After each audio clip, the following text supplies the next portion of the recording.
আপনি সর্বোচ্চ বিলিয়ে দিয়ে আপনার সন্তানকে লেখাপড়া শিখাবেন না। মনে করবেন যে আমি সর্বোচ্চ বিলিয়ে দিলাম ছেলের লেখাপড়া, সন্তানের লেখাপড়া করার জন্য, সে আমাকে দেখবে। আসলে কিন্তু সে দেখবে না, অধিকাংশই দেখে না। চোখের সামনেকার ঘটনা দেখে আমি আপনাদেরকে বলতেছি। তো এই কাজটা কখনোই করবেন না। নিজের সর্বোচ্চ বিলিয়ে দিয়ে সন্তানকে লেখাপড়া করবেন না। আপনার অবশিষ্ট অবশ্যই কিছু রেখে দেবেন, যেন সন্তান না দেখলেও আপনি চলতে পারেন। এরকম কিছু একটা আর্থিক অবস্থা রেখে দিয়ে তারপরে আপনি সন্তানকে লেখাপড়া করান। আর আপনি মনে করতেছেন আপনি বড় বড় ভার্সিটিতে পড়ালেখা করালে আপনার সন্তান আপনাকে দেখবে? ইম্পসিবল, এটা কখনোই সম্ভব নয়। এই আশা কখনোই করবেন না যে আপনার সন্তান আপনাকে দেখবে। এটা কখনোই, আপনার সন্তান যদিও আপনাকে দেখে, আপনার সন্তানের বউ আপনার সন্তানকে দেখতে দিবে না। বাস্তব কথাগুলো বলছি।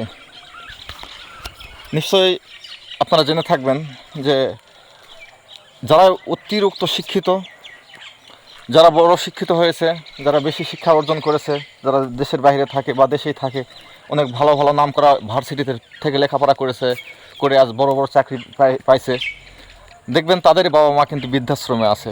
অথচ একটা টাকা খরচা হয় না ইসলামী পথে শিক্ষা দিতে।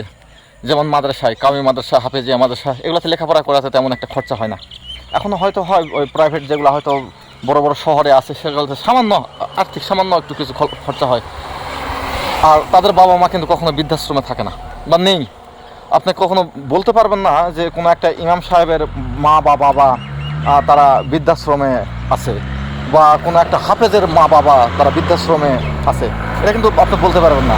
অথচ আপনারা দেখবেন যে তারাই আবার ডাক্তার হয়েছে।